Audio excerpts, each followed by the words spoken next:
Hi friends, എല്ലാവർക്കും maths വെള്ളം എന്ന ചാനലിലേക്ക് സ്വാഗതം. കേട്ടറ്റ് എക്സാമിന് നോട്ടിഫിക്കേഷനൊക്കെ വന്നിട്ടുണ്ടായിരുന്നു. അപ്പോൾ എല്ലാവരും ഒരുവിധം അപ്ലൈ ചെയ്തിട്ടുണ്ടായിരിക്കും കേട്ടറ്റ് എക്സാമിന്. അപ്പോൾ കേട്ടറ്റ് എക്സാമിന് അപ്ലൈ ചെയ്ത ആൾക്കാരിന് പ്രധാന ടെൻഷൻ എന്ന് വെച്ചിട്ടുണ്ടെങ്കിൽ കുറച്ച് ദിവസം മാത്രമേ നമ്മുടെ കയ്യിലുള്ളൂ. ഈ ദിവസങ്ങൾ കൊണ്ട് ഞാൻ പഠിക്കാൻ വെച്ചിട്ടുണ്ടെങ്കിൽ എനിക്ക് കേട്ടറ്റ് പാസ്സാവാൻ പറ്റുമോ, എനിക്ക് നല്ലോണം സ്കോർ ചെയ്യാൻ പറ്റുമോ, ഇനിയിപ്പോൾ HSA വരുന്നുണ്ട്, HSAക്ക് അപ്ലൈ ചെയ്യണമെങ്കിൽ കേട്ടറ്റ് നിർബന്ധമാണ്. അപ്പോൾ എന്തായാലും കേട്ടറ്റ് എക്സാം പാസ്സാവണം. അപ്പോൾ അതിന് ഞാൻ എന്തൊക്കെ കാര്യങ്ങളാണ് ശ്രദ്ധിക്കേണ്ടത്, എങ്ങനെ പഠിച്ചാലാണ് എനിക്ക് കേട്ടറ്റ് കിട്ടുക, ഇങ്ങനെയൊക്കെ എല്ലാവരും ഇപ്പോൾ സംശയത്തിലായിരിക്കും ഇരിക്കുന്നുണ്ടാവാം. അപ്പോൾ അവർക്കൊക്കെ വേണ്ടിയിട്ടാണ് ഞാൻ ഈ വീഡിയോ ചെയ്യുന്നത്. അതിനു മുമ്പ് നിങ്ങൾ ആദ്യമായിട്ടാണ് എൻ്റെ ചാനൽ കാണുന്നത് വെച്ചിട്ടുണ്ടെങ്കിൽ സബ്സ്ക്രൈബ് ചെയ്യുക, ഒപ്പം തന്നെ തൊട്ടടുത്തുള്ള ബെൽ ബട്ടൺ അമർത്തുക. എന്നാൽ മാത്രമാണ് ഞാൻ പുതിയ വീഡിയോസ് ഇടുമ്പോൾ നിങ്ങൾക്ക് നോട്ടിഫിക്കേഷൻ വരുള്ളൂ. ഞാൻ ഈ പറയുന്ന മെത്തേഡ് വെച്ച് പഠിക്കാൻ വെച്ചിട്ടുണ്ടെങ്കിൽ നിങ്ങൾ ഉറപ്പായിട്ടും കേട്ടറ്റ് എക്സാം പാസ്സാവും.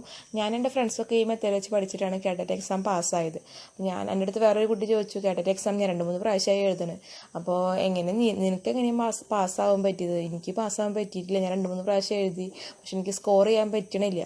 അപ്പോൾ നീ എങ്ങനെയാണ് പഠിച്ചതെന്ന് അവൾ എന്നോട് ചോദിച്ചിട്ടുണ്ടായിരുന്നു. അപ്പോൾ ഞാൻ വിചാരിച്ചു, ഇതിപ്പോൾ അവൾക്ക് മാത്രമല്ല പലർക്കും ഇപ്പോൾ സംശയം ഉണ്ടായിരിക്കും, കേട്ടറ്റ് എക്സാമിന് എങ്ങനെ പഠിച്ചാലാണ് 2-3 പ്രാവശ്യം ഞാൻ എക്സാം എഴുതിയല്ലോ, അപ്പോൾ ഏത് രീതിയിൽ പഠിച്ചാലാണ് കേട്ടറ്റ് എക്സാമിന് പാസ്സാവാൻ പറ്റുക എന്നുള്ളൊരു ഇത് എല്ലാവർക്കും ഉള്ളതാണ്. അപ്പോൾ ഞാൻ അവർക്കൊക്കെ വേണ്ടിയിട്ടാണ് ഈ വീഡിയോ ചെയ്യുന്നത്. അപ്പോൾ നിങ്ങൾ അതിന് വേണ്ടിയിട്ട് ആദ്യം ചെയ്യേണ്ട കാര്യം എന്ന് വെച്ചിട്ടുണ്ടെങ്കിൽ സിലബസ് ഡൗൺലോഡ് ചെയ്യുക എന്നുള്ളതാണ്. കേട്ടറ്റിൻ്റെ വെബ്സൈറ്റിൽ കയറി കഴിഞ്ഞിട്ടുണ്ടെങ്കിൽ നമുക്ക് സിലബസ് കാണാം. അതിൻ്റെ ഹോം പേജിലുള്ള സിലബസ് എന്ന് പറഞ്ഞിട്ട് ഇതുപോലെ കൊടുത്തിട്ടുണ്ടായിരിക്കും. കാറ്റഗറി 1, കാറ്റഗറി 2, കാറ്റഗറി 3, കാറ്റഗറി 4, ഓരോ കാറ്റഗറിക്കും സെപ്പറേറ്റ് ആയിട്ടുള്ള സിലബസ് ആണുള്ളത്. അപ്പോൾ നമുക്ക് അതനുസരിച്ച് മാത്രം പഠിച്ചു പോയാൽ മതി. അതിനും കൂടുതലൊന്നും നമ്മൾ പഠിക്കേണ്ട ആവശ്യമില്ല. ആ സിലബസിൽ എന്താണോ പറഞ്ഞിരിക്കുന്നത് ആ കാറ്റഗറിക്ക് ആവശ്യമുള്ളത് അത് മാത്രമേ നമ്മൾ പഠിക്കേണ്ട ആവശ്യമുള്ളൂ. അതുകൊണ്ട് ഓവർലോഡ് വെച്ച് പഠിച്ചു പോയിട്ടൊന്നും യാതൊരുവിധ കാര്യമില്ല. നമുക്ക് ആ സിലബസിൽ പറഞ്ഞ കാര്യങ്ങൾ മാത്രമാണ് നമുക്ക് ആവശ്യമായിട്ട് വരുന്നുള്ളൂ. കാരണം ഇത് എക്സാമിന് നെഗറ്റീവ് മാർക്കില്ല, പിന്നെ പുറത്തുനിന്നുള്ള GK ക്വസ്റ്റ്യൻസ് പോലത്തെ ഒന്നും വരുന്നില്ല. നമ്മുടെ സിലബസിൽ എന്താണോ പറഞ്ഞിരിക്കുന്നത് ആ കാര്യം മാത്രമാണ് എക്സാമിന് അവർ ക്വസ്റ്റ്യൻ പേപ്പർ ഇടുന്നതിലും കാണുന്നുള്ളൂ. അപ്പോൾ നമ്മൾ അത് തന്നെ ഫോളോ ചെയ്യണതാണ് ഏറ്റവും ബെസ്റ്റ് ആയിട്ടുള്ള കാര്യം. അപ്പോൾ സിലബസ് ഡൗൺലോഡ് ചെയ്തിട്ട് എന്താ പഠിക്കാനുള്ളത് എന്നുള്ള ഒരു ധാരണ നമുക്ക് ഉണ്ടാക്കി വയ്ക്കുക. അതാണ് ഫസ്റ്റത്തെ കാര്യം.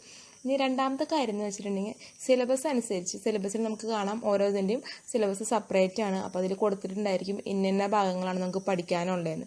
അപ്പോൾ ആ ഭാഗത്തിൻ്റെ ഓരോ കാര്യത്തിൻ്റെയും ഒരു ചെറിയ നോട്ട് നിങ്ങൾ തന്നെ സ്വയം ഉണ്ടാക്കാനായിട്ട് ശ്രമിക്കുക. അതായത് ഇപ്പോൾ എക്സാമ്പിളായിട്ട് പറയാന്ന് വെച്ചിട്ടുണ്ടെങ്കിൽ സൈക്കോളജിയുടെ ഭാഗം എടുക്കാന്ന് വെച്ചിട്ടുണ്ടെങ്കിൽ അതിൽ IQ വരുന്നുണ്ട്. IQ എന്ന് പറയുന്നത് ഇൻ്റലിജൻറ്റ് ക്വോഷ്യൻ്റ് ആണ്. അപ്പോൾ നമുക്ക് IQ = ഇൻ്റലിജൻറ്റ് ക്വോഷ്യൻ്റ് എന്ന് കൊടുക്കാം.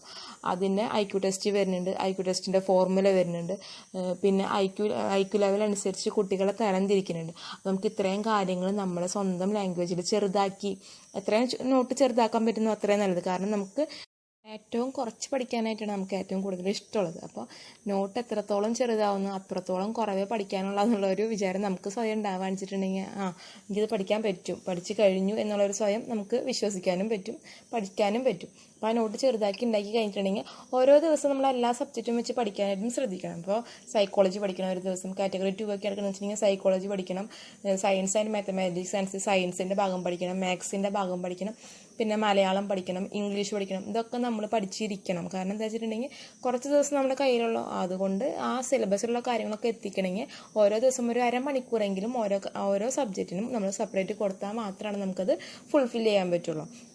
അപ്പോൾ ഇങ്ങനെ നമ്മൾ നോട്ട് ഉണ്ടാക്കുക. ഒരു ദിവസം ഇപ്പോൾ നിങ്ങൾ നോട്ട് ഉണ്ടാക്കാൻ ഇരിക്കുകയെന്ന് വെച്ചിട്ടുണ്ടെങ്കിൽ അടുത്ത ദിവസം നിങ്ങൾ കഴിഞ്ഞ തലേ ദിവസം എന്ത് നോട്ടാണ് ഉണ്ടാക്കിയെന്ന് വെച്ചിട്ടുണ്ടെങ്കിൽ അത് ഫസ്റ്റ് വായിച്ചിട്ട് വേണം അടുത്ത ദിവസം തുടങ്ങാനായിട്ട്. അപ്പോൾ നമ്മൾ അങ്ങനെ ഓരോ ദിവസം നമ്മൾ വായിച്ചുകൊണ്ടിരിക്കുമ്പോൾ റീഡ് ചെയ്തുകൊണ്ടിരിക്കുകയെന്ന് വെച്ചിട്ടുണ്ടെങ്കിൽ നമുക്ക് അത്രയും ഓർമ്മയിൽ അത് നിൽക്കുകയാണ് ചെയ്യുള്ളൂ.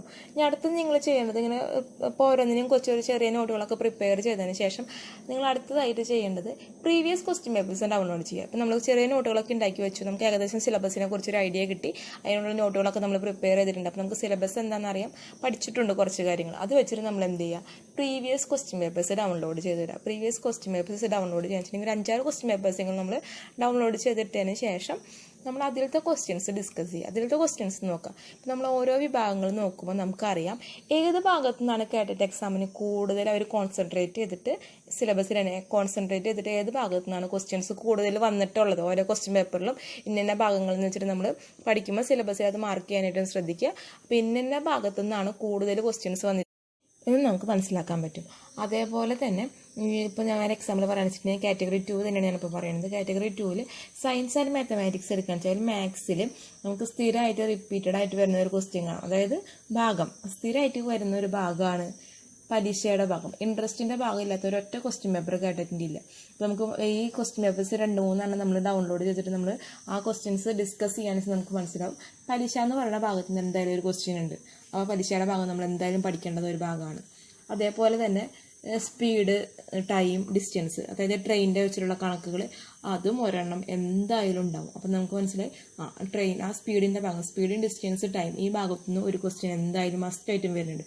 അപ്പോൾ ഈ 2-3 ക്വസ്റ്റ്യൻ അതേപോലെ തന്നെ നമുക്ക് നമ്മളിങ്ങനെ അത് ഡിസ്കസ് ചെയ്ത് പോകാന്ന് വെച്ചിട്ടുണ്ടെങ്കിൽ ഇതേപോലെ തന്നെ നമുക്ക് കുറേ ടോപ്പിക് എല്ലാ സബ്ജക്റ്റിൽ നിന്നും നമുക്ക് കിട്ടും. അതായത് ഇപ്പോൾ സയൻസിലാണെന്ന് വെച്ചിട്ടുണ്ടെങ്കിൽ ആറ്റത്തിൻ്റെ ഭാഗത്ത് നിന്ന് എന്തായാലും ഷെല്ലിൻ്റെ ക്വസ്റ്റ്യൻ, അല്ലെങ്കിൽ ആറ്റത്തിൻ്റെ മോഡലിൻ്റെ ക്വസ്റ്റ്യൻ, അതല്ലെങ്കിൽ ഓരോ ന്യൂട്രോണിൻ്റെ ഇലക്ട്രോണിൻ്റെ ഒക്കെ ക്വസ്റ്റ്യൻസ്, അത് വെച്ചിട്ട് എന്തായാലും ക്വസ്റ്റ്യൻസ് അത് ആ ഭാഗത്ത് നിന്ന് എന്തായാലും ഒരു ക്വസ്റ്റ്യൻ ഉണ്ട്. അപ്പോൾ ആറ്റത്തിൻ്റെ ഭാഗം ഞാൻ എന്തായാലും പഠിച്ചിട്ട് പോകണം. അങ്ങനെ പഠിച്ചു പോകാന്ന് വെച്ചിട്ടുണ്ടെങ്കിൽ എനിക്ക് അവിടെ നിന്ന് ഒരു മാർക്ക് സ്കോർ ചെയ്യാൻ പറ്റും.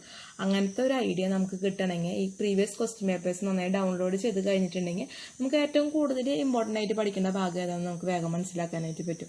അതിനാണ് പ്രീവിയസ് ക്വസ്റ്റ്യൻ പേപ്പേഴ്സ് ഡിസ്കസ് ചെയ്യാനായിട്ട് പറയുന്നത്.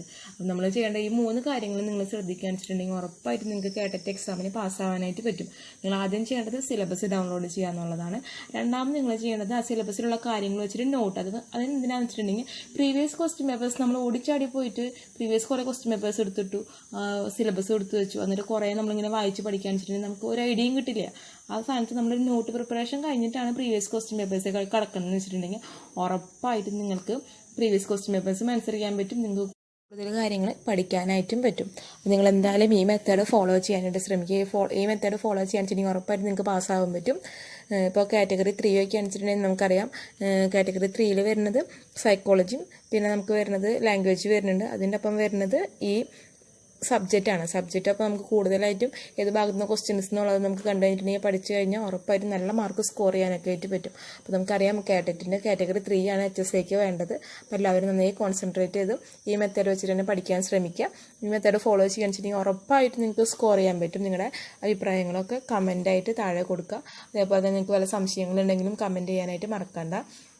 എൻ്റെ ഈ വീഡിയോ നിങ്ങൾക്ക് ഇഷ്ടമായിരുന്നെങ്കിൽ നിങ്ങളുടെ ഫ്രണ്ട്സിനൊക്കെ ഷെയർ ചെയ്യുക. ഒപ്പം തന്നെ എൻ്റെ ചാനൽ സബ്സ്ക്രൈബ് ചെയ്യുക, ലൈക്ക് ചെയ്യുക. Thank you.